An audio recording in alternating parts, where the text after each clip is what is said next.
These Ipswich Town players are defying the odds.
Hello and welcome back to TWTV for another video verdict, coming to you from South London outside Selhurst Park, looking back at a town game as we look to fight for survival in the Premier League.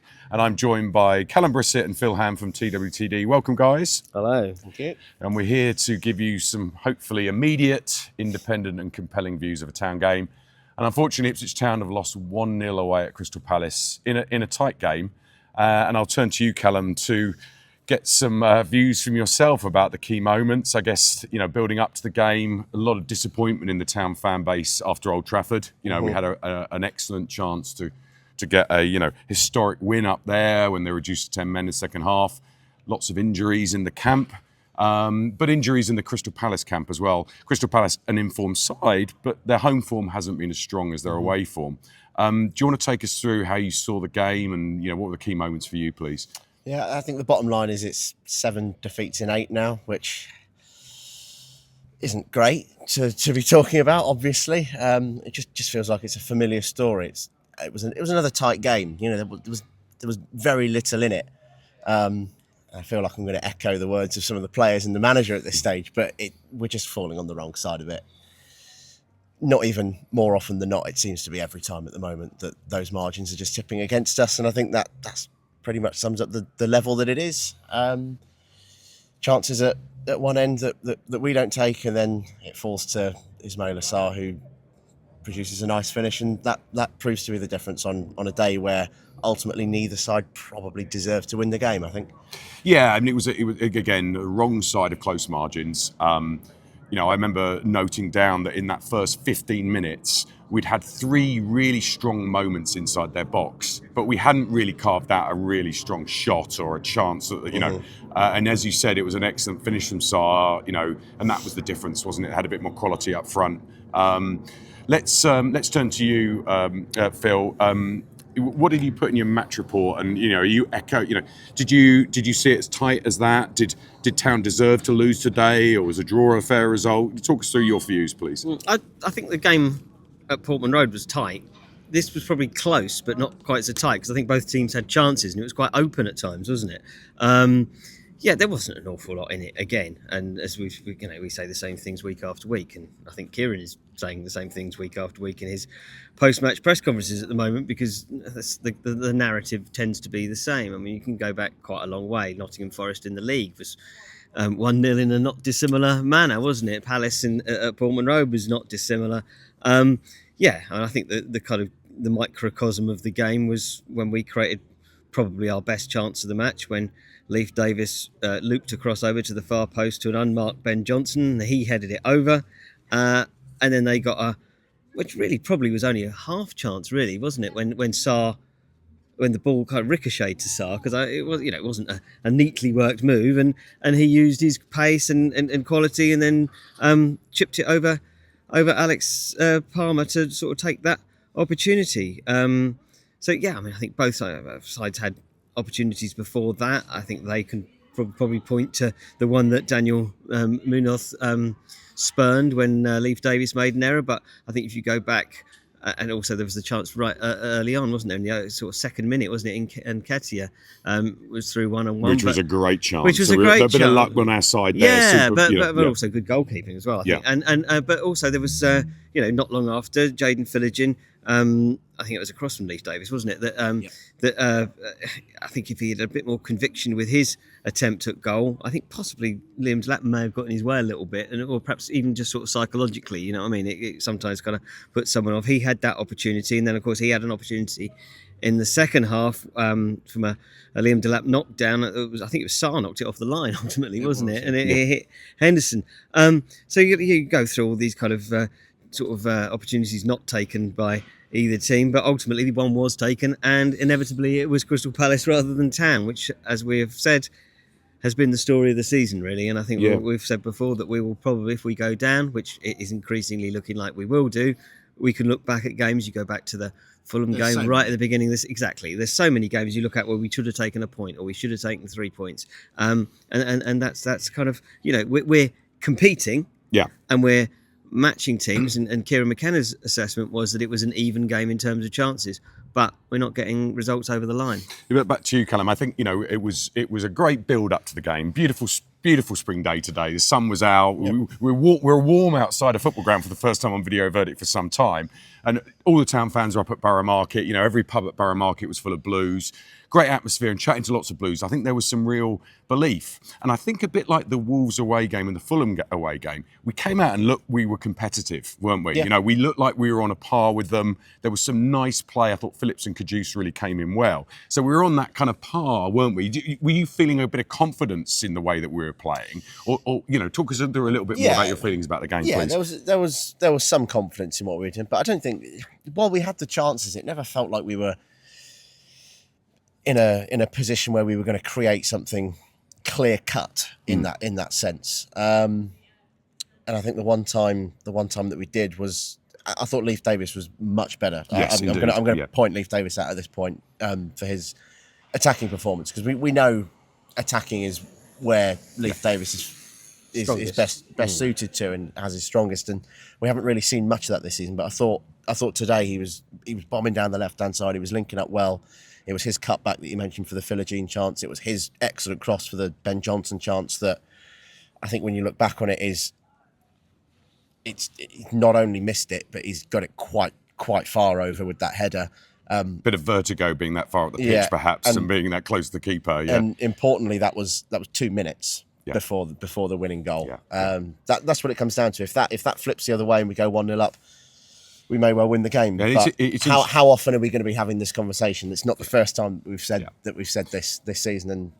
And I think, it was nice, though, you're right, the Davis breaking forward. There were times when we were stretching. Wasn't it nice to be breaking forward with Ciso, Clark, and Delap breaking? He was good. But actually, there's lots to talk about in the team. Talk us through the team selection, and then we'll pick out performances. So Ciso came back in from injury, and he was really lively. He was bit of a pantomime villain with the home fans, obviously taking a disliking to him from where he's from the club that he's come from. But yeah, he was kind of everywhere. He was slightly rattling them. There were a few fouls on him. He had a decent chance, didn't he? And he had a decent chance. Yeah, there was one as well on the counter attack. That might be the one you're referring to. In the first half, but there was one on the counter attack that possibly should have done better with. So across the back line, let's walk through the team selection. Yeah, so there were 2 other changes for the Man United game in the league. Twanzebe obviously out through the injury, and Wolfie came in, Luke Wolfenden.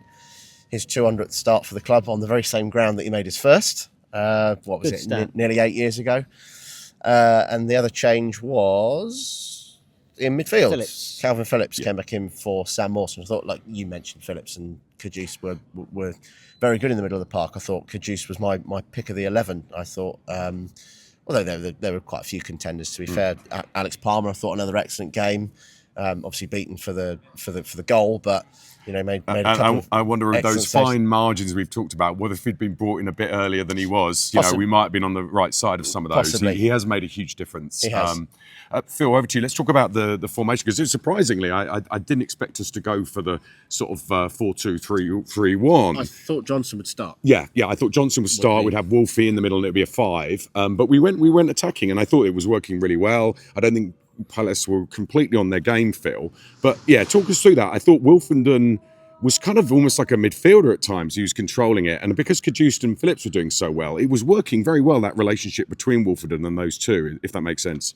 Yeah, it's interesting, the sort of formation. Kieran was talking in the press conference about Jayden Philogен's role.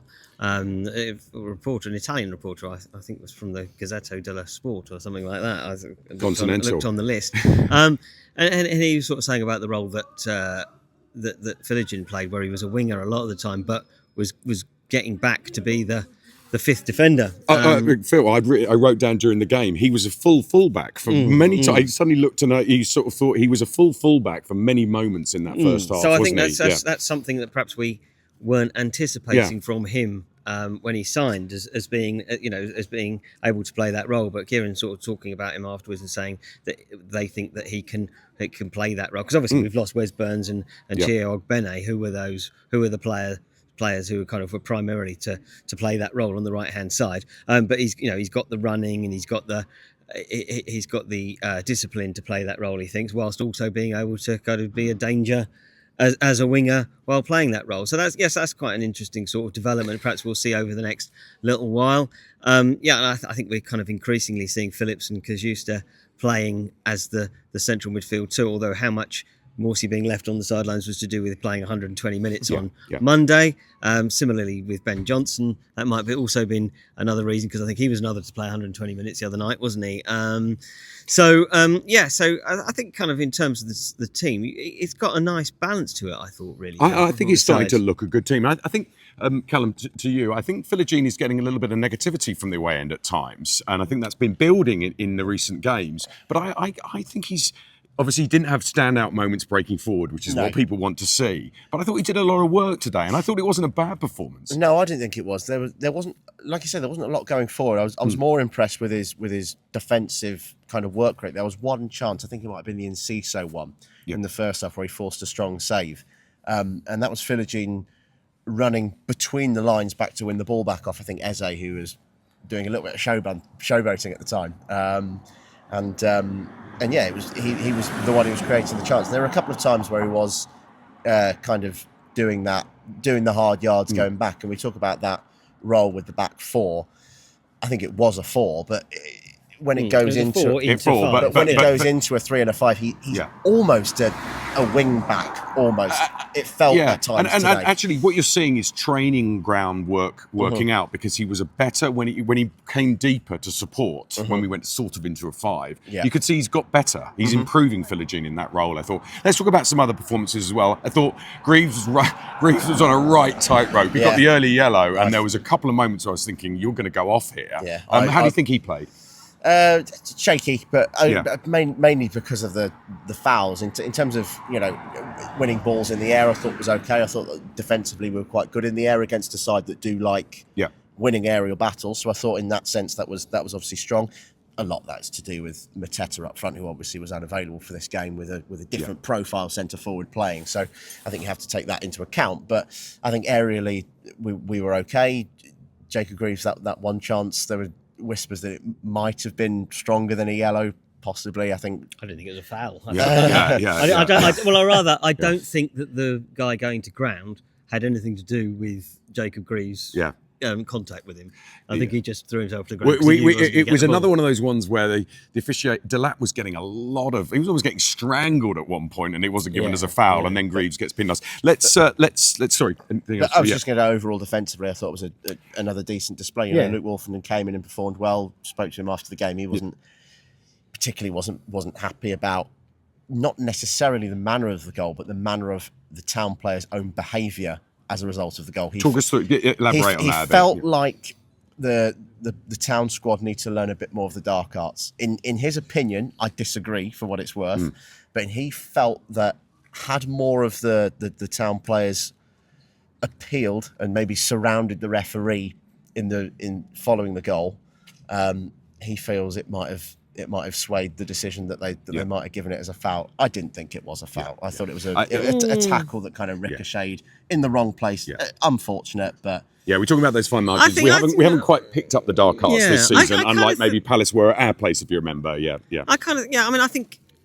mean, if you sort of picture that incident, if it happened elsewhere and it doesn't lead to a goal, where you're not thinking. Someone's about it. tackling and someone goes in. Well, I think it's a late challenge, isn't it? From the substitute, Kamada. Because Phillips wins the ball ahead of Kamada, and Kamada catches him in the shin, doesn't he? And the ball ricochets through to Sarr.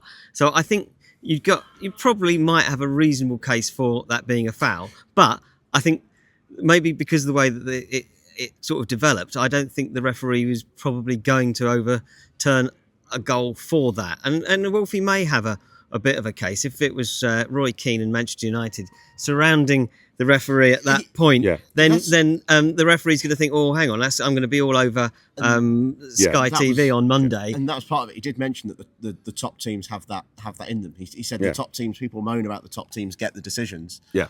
But I think maybe to summarise this up a little bit, it's all about those little lost decisions further upfield in this league. Yeah. If you don't get them, if you don't maybe make more of a meal of them, which is your point, then suddenly 2 minutes later you conceded a goal. Yeah, and that's this was seconds later. Do you know what I mean?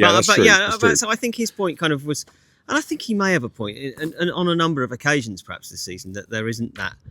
And you don't, in a way, you don't like to see that kind of thing, but there is the kind of reality of the world is that the Premier League teams will surround referees when they're unhappy with something, and they kind of, the number of players and the volume with which they protest is an illustration of how much they think it's wrong. And maybe VAR might have, I presume VAR. I mean, the point is we've got VAR. Let's continue on a little bit on the finishing out the player performance. What did we make of Clark and then the subs who came on into sort of those attacking positions? What do you think of Clark's performance? Clark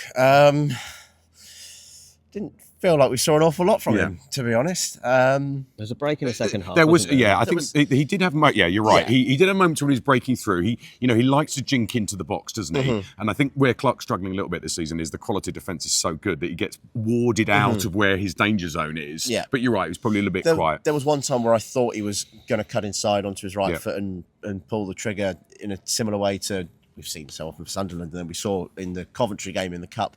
Then he took half a second too long to get the shot away, and that might be. I think that's just the level, the speed of the game, the speed of the way that defenders close you down is that fraction quicker in this league than. Yeah, and I thought Broadhead, Hurst, and Amari came on. I thought Amari looked good. Looked to make things happen. That's what he was brought on to do. Didn't quite get to the byline. Like I think he needed. He was down in front of the away end. There were times when I'd liked him to have hit the byline and got something in. But Broadhead got an incredible reception from what was a really buoyant away end. Yeah. But just not. There wasn't enough. I kept expecting that one last chance. We had the Johnson header, but we didn't get that quite. Once we'd gone behind, there wasn't that's the moment where you could get exactly, there wasn't that moment. Exactly. And I think we learnt from the game at home is that once Palace are in front, then they're very well organised and very difficult to break down. They were organised from the go. And I thought, I think I know what you mean. But similar to Everton earlier in the season, that once they get their noses in front, they're very difficult to kind of peg back. And I think actually Delap, was in pretty good form. Massive trailer going past us there. I thought Delap was in pretty good form and fighting, but his shooting was. He wasn't wearing his shooting. He was in his shooting boots. He was having a good battle, but their centre backs were so good. Who's the one that Newcastle want to buy? My brain's gone. Gary. Yeah. He really had a good battle with Delap, and frankly won it. A few dark arts from him at times, but It's interesting that the England manager was here today as well. Yes, I think he'd have looked at that performance from their centre defender and thought, this is impressive. But equally, he saw Delap up against an England centre half, and the sort of level of centre half they would have to face playing for England. So the fact that he gave them, it was a tough game for their centre halves as it was a tough game for him in a way. So. Conscious of time, you can see actually, we've lost. It wasn't probably the highest quality game, but it was a game full of incident and it was a game of interest, wasn't it? And you can see we've got lots to talk about around it. The second half, I thought the game was far better in the second half than the first. The first half I thought was similar to the first half in the home game where it just opened a little bit in the second half, and we did have moments where we could break. It's just that. That we broke not many times. We broke a few times with numbers, 3 or 4 against 3 or 4, and we weren't able to then get that kind of really good chance out at the end of it. I think the bottom line is Crystal Palace will come away from today knowing that they haven't played anywhere near that they kind of know they can play. They've been in excellent form. They weren't brilliant today, and once again, it's a chance that we feel like we probably should have taken more. And to come away and lose in the manner of the opposition performance that wasn't bad, but it wasn't brilliant is another. I don't think Palace were up to their best, but No. what they've got is just on the end of the box when Eze gets there and Sarr's around, they just find a way to carve out something that's dangerous. I wanted to call out one player for them actually, guys, was Wharton, who's only 21. He's 21. I hadn't realised he was young. What an excellent player. He really was. And Phillips and Kajus were on their games today. They were our best players for me. But Wharton was superb. I turned to Phil after, 10, 15 minutes in the game, that early on, and I asked, did Wharton play in the home game? Because I couldn't remember whether he did. He didn't. Yeah. And I didn't think he did, because seeing him today, you can tell straight away when... He stood out. He stood out. Yeah. Okay, let's keep going on. Let's move across to... Actually, before we move across the forum, man of the match. For you, I think you mentioned Kajus. I went for Jens Kajus, but there's a couple for Alex Palmer. I thought was in contention. Phillips in midfield. I thought both midfielders were good. But I went for Jens. And yourself, Phil? Yeah, I can't really disagree with those as standout players today. Davis, perhaps we've mentioned as well, getting perhaps a bit an improved performance for him. I think Alex Palmer did save his bacon though. Yeah, he did once at one stage. I think if it had been a 0-0 draw, then I think we'd probably say Alex Palmer. Yeah, because he did make. He one did. Or two It was really a great moment. He's looking really nice on the ball in the box as well. He's very calm. I'd go for Wolfenden myself, just because funny you brought back memories, Phil. Remember he played here as a youth, didn't he? We put out a young side in the cup many moons ago. Youngest side in town history. There you go. and I think he just looked. He's one of our own, but he just looked a bit like someone mentioned to me. He looked like a Rolls Royce at times because he was just purring around. It was good. Let's go over to the TWTD forum, and Homer123's put up his usual 3 words to sort of bring it together. And I'll start with you, Kallum. We'll go for Dino69. Close, no cigar. Yeah. Fair assessment. I'd go along with that. Is that the summary of the season as well, perhaps? Yeah, I was just going to mention that can be applied to more than a few of our games this season. Phil, over to you on the next one. Henderson 7 saves from a North Suffolk Blue. Yeah, we were wondering whether they were the very difficult saves, but we did have some threat. He made a number of good saves. I don't think there's any question whether it's 7 or whatever. And yeah, I mean, if you'd had a goalkeeper who was less on his mettle, then we would have had goals before they scored. But he made some really decent saves, I think. And I think if you're the England coach watching both those goalkeepers, you'd have been quite pleased with what you've got to work with. And they're not actually the top English goalkeepers either, are they? So and maybe it's in the Premier League, you need a very good goalkeeper at the back to get you out of those moments, and maybe at times we've struggled in that department. Okay, let's go on to the next one, which is from Malcolm Blue. Kallum, for you, lapse of concentration. I don't think it was, though. No, I disagree with that. Yeah. I mean, yes. Yeah, go on. I think it was a ricochet, wasn't it? If we're talking about the goal, I assume. Yes, I presume that's what he's going. Yeah. In which case, I think it's a tackle that's ricocheted. I don't think it's any case of dilly-dallying on the ball or anything like that, or losing your marker from a set piece, which I think is the kind of thing that I'd associate a lapse of concentration with. Someone losing I think their man. We were actually fairly tight all game. The lapse of concentration, we actually got bailed out by the likes of Palmer, as you mentioned earlier, in the moments maybe we that's were. what he's referring to. Yeah. Okay, from Chris D, Phil, toothless yet again. Well, unfortunately, not taking our chances. I think we've said this all too often. So, we've got... Great to get Enciso back, because he definitely sort of brought something, didn't he, Phil? Yeah. But do you think we... And I thought Hurst was lively and got around a bit, but didn't really have any effect. Do you think we've lacked not having another striker to be alongside Delap or start before Delap even?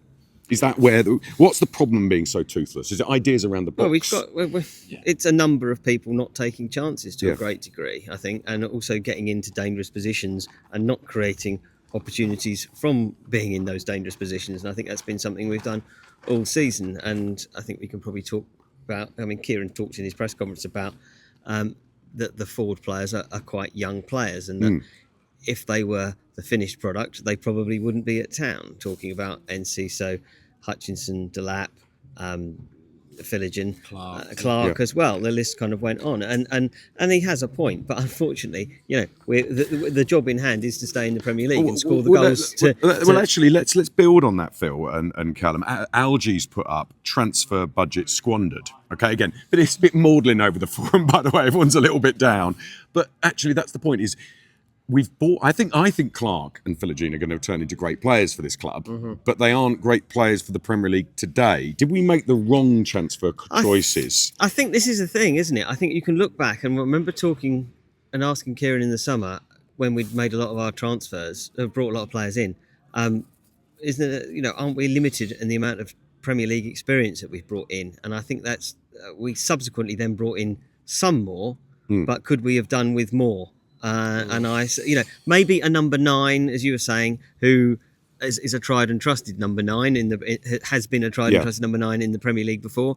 Now, of course, then the next question is, well, who? Who's out there that would fill that role that we could sign and that would be willing to come to a club that, given history, not just of the last few years of teams that have come up, there's a good chance of going down. It's quite tough. I wonder if it almost, was Delap intended to be the starter in some ways? No, well, I think Kieran said this before. Kieran has said this before, that both Delap and Hutchinson have played more of a part than he anticipated, because they both made sort of such a good start to the season. But I think there's certainly a case then, I totally take your point, that people like Clark and Philogene and maybe one or two others are players for the future. Hutchinson to a degree as well are players who will grow.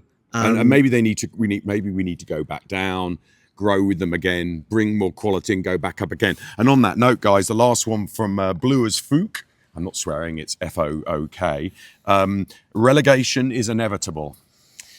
It's feeling that way, but we're going to be so much stronger for this season. Yeah. It's not us going down this year in our first year back is not the end of the world. It really isn't. And you mentioned the transfer strategy. I think while there may be questions over whether it was right for this year, who knows? In 6 months' time, in the early stages of next season, last summer's transfer activity might seem like the best business ever. Exactly. And also one thing about this is from this relegation is inevitable. Phil made a really good point a couple of weeks ago about we don't want to go into that sort of death spiral where we just fall apart. I really hope that we actually go out with heads held high, get some more wins, put some good performances, so we go down having sort of said, well, we were still close, rather than being set adrift. The thing is, the players and the management, etc., they keep saying that they still maintain the belief. Yeah. It's not a token statement. You can tell that they do still genuinely believe, and that's. Yeah, and I hope for example, promising. When Wolves come to town, let's give them a good game and smash them. It still might not go our way, and if it doesn't, then I thought the lineup today, Phil. I thought the lineup of players today and how they performed. If they can get some fitness into that group, build on it, we could have some good performances, I think, for the rest of the season. All right, conscious, we've gone on again. There's lots to talk about. Just quickly on the stats, it was 45% possession for us, which feels about right. We had 15 shots, 8 on target, 4 off target, which is, I think, better than some of our less flattered us. Yeah, possibly flattered us. And on the XG, on that to pick that point, the XG for us was 1.17.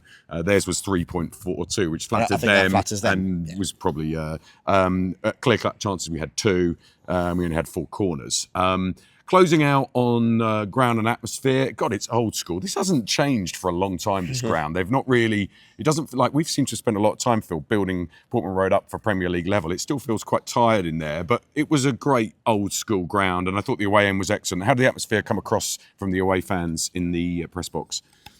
They're quite a long way from where we were, weren't they? So it was very difficult to Where were you? I couldn't really see where the press box was. And we couldn't see the pitch for half the games. That's true. Yeah. We're where the away end is.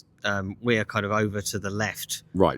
In the opposite stand. So yeah, I mean, it was it's not a great stand. The press area is not the best for any. There's posts and there's posts further on, isn't there? So it's as you say, old school, and it's got quite a good atmosphere, I think, generally around the ground. I can remember being here when the original Wimbledon were playing here, when there was literally a handful of people at the ground, and I was asked by the the Dons' trust, because they were boycotting how many home fans there were in the ground, and it was like about 1,000, and I think most of those were people who'd wandered in off the streets locally rather than being actual Wimbledon supporters. But yes, I quite like it as a I quite like ground. it. There's a Sainsbury's in one of the stands at the back. This is the Holmesdale end where they have their ultras dressed in black. This is actually interesting from an Ipswich perspective. The main stand is sort of behind us, although it's tiny. They're planning to put one of the biggest side stands in the Premier League in there, and they're going to do it without taking it down, which might be an idea for the Cobbold, if you know what I mean. So they're not going to lose the capacity while they build a pretty big stand. So let's close out by looking around the sort of league position and the survival league. What's left of us in the survival league? They haven't kicked off yet, have they, at Wolves? No, just checking the time. Yeah, I was going to say another half an hour. Yeah, so in terms of the survival league, just to point out that Forest won 1-0 at home to Manchester City, pointing them out because we've got them next Saturday. So I was going to say, unless the league table is not different. Unless they're going to literally fall apart. It could be last, yes, after the Lord Mayor's show next week. But I think they'll be pretty buoyed up. Although we gave them a good game in the week at the FA Cup. Liverpool beat Southampton 3-1, and obviously Southampton are just gone. Wolves kick off for how long did you say, Phil? Half an hour. Half an hour. So come on, Everton. We're all behind you, Moyes and the boys. Cunha-less and quite injured Wolves. That's the ghoulish nature of the way that we look at other teams now. And Leicester away at Chelsea tomorrow. So looking at the table, we are 18th. We 5 points plus goal difference. Yeah, 5 Quite a points. big goal. Yeah, 5 points plus minus 13 goal difference behind. Yeah. We've only got 17 points. And crucially, there's only 10 games left. Yeah, there's 10 games there. We've only got 3 wins, 8 draws, and who had 17 losses. We only got 0.6 points per game. Let's hope we can get a lot of numbers there. Let's hope we can get some. Let's hope we can get some wins. Yeah, in I think final Kieran in place. his press conference was talking about, you need a run of wins, but the first thing you need is to win one. Yeah. And then start from there. And at some point we've got to win one and then try and build on it. And well, let's close out with you, Phil. If you could close out, what was McKenna like in the press conference? I mean, obviously we've talked about this before. He's obviously beginning, as we all are, beginning to lose our mojo. How was his mood? What was his sort of what's the summary of where he was coming from? He's a little subdued, I think, because this is the same story over again, which we've talked about. He said it was a sickening result, and I think because it was such a competitive game and there wasn't an awful lot in it in terms of chances, and he said it was an even game in terms of chances, and so I think it's harder to take. And when you need to get that one result to kind of sort of bit of a mark in the sand and to kind of get a foothold again, it's frustrating because I think it was again an opportunity. We talked about the Man United game being a big opportunity, and I think perhaps the way that the game went today, it was an opportunity, and unfortunately we didn't take it. Indeed, and you're right with Mateta out, Hughes suspended, the slightly off form Palace. It was an opportunity, and we didn't quite raise to it. But there were some positives. I like the setup of the team. We had moments. Let's hope we can find a cutting edge, and let's hope we can find that cutting edge against Forest at home next weekend. We'll be back for another Ipswich Town Self-Help Group or video verdict, and let's hope for some better news next time. But listen, we really appreciate you tuning in, and if you could, please like and subscribe to the channel if you haven't done already, and we look forward to seeing you next time.